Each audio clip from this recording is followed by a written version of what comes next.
Bonjour,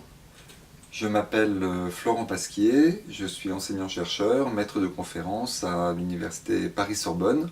en poste à l'ESP, anciennement UFM, donc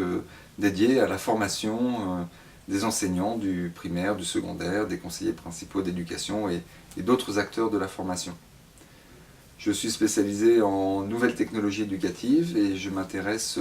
énormément aux pédagogies alternatives, à l'éducation populaire et à toutes les façons d'apprendre assez innovantes. L'éducation, l'enseignement, la formation,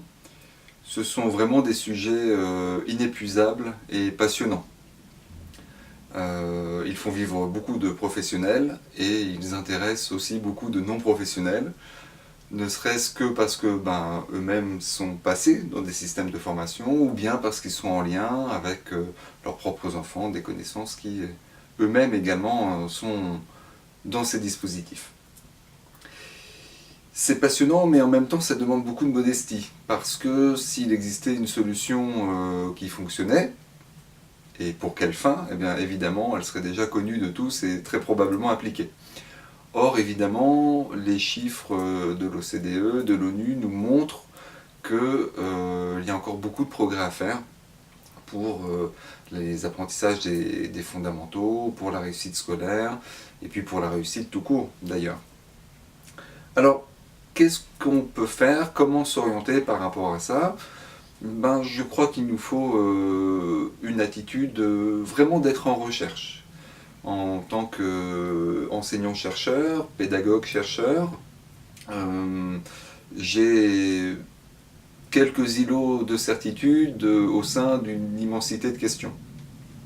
Et la question, c'est notamment comment naviguer entre ces îlots, comment réduire les distances et comment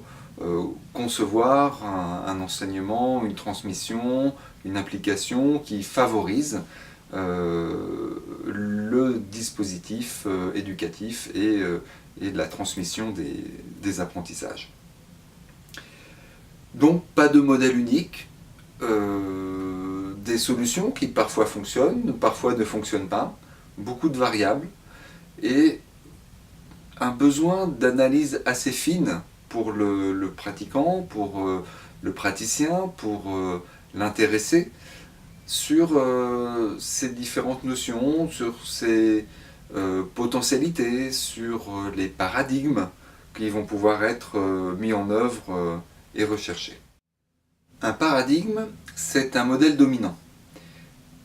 Dans l'exemple de la santé, le modèle dominant dans nos sociétés industrielles européennes et plus spécialement en France, c'est d'attraper la maladie après qu'elle se soit déclarée chez le patient, de l'emmener chez son médecin traitant principal, de lui prescrire des médicaments qui seront fournis et subventionnés par la sécurité sociale, le tout sous le contrôle de l'État. Donc c'est un paradigme du soin qui intervient très en aval.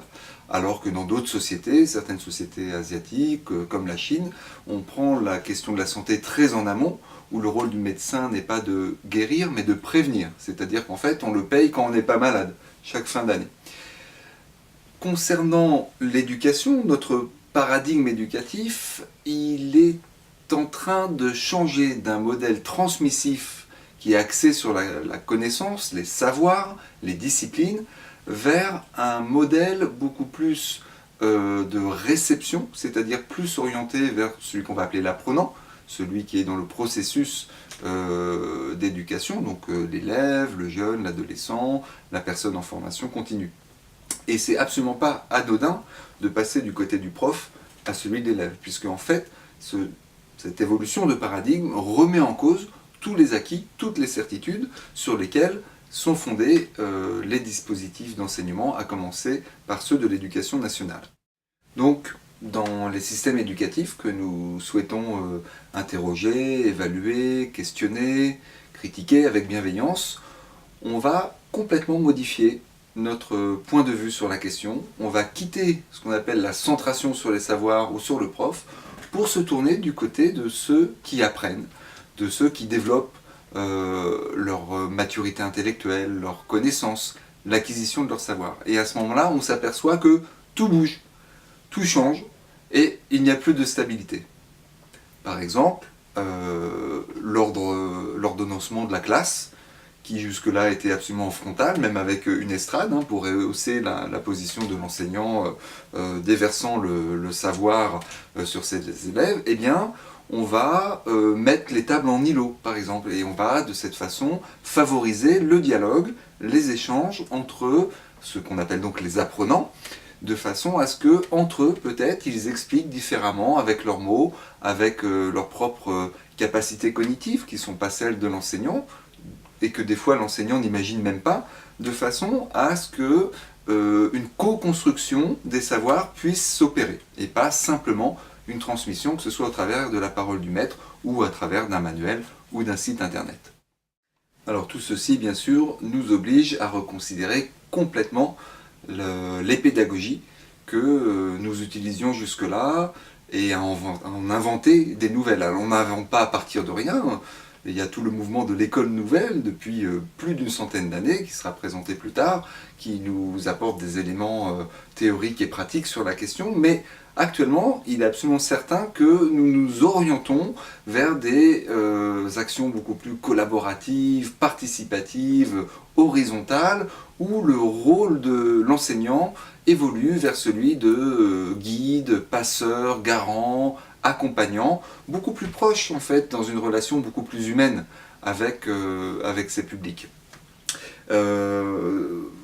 Et pour ce faire, on mobilise bien sûr l'espace, mais on mobilise aussi les technologies, et notamment les nouvelles technologies, qui nous permettent de nous affranchir de ce temps contraint et limité qu'était celui de la classe dans l'école, pour nous ouvrir beaucoup plus dans le monde et d'apprendre avec le monde.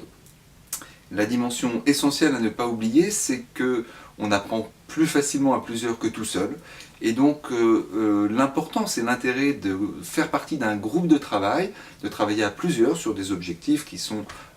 déterminés ensemble et sous la conduite de ceux qui organisent la formation, deviennent des aides absolument incomparables. Et c'est d'ailleurs ce qui vous sera proposé de faire tout au long de ce MOOC, de travailler en petits groupes, de façon à avancer plus rapidement,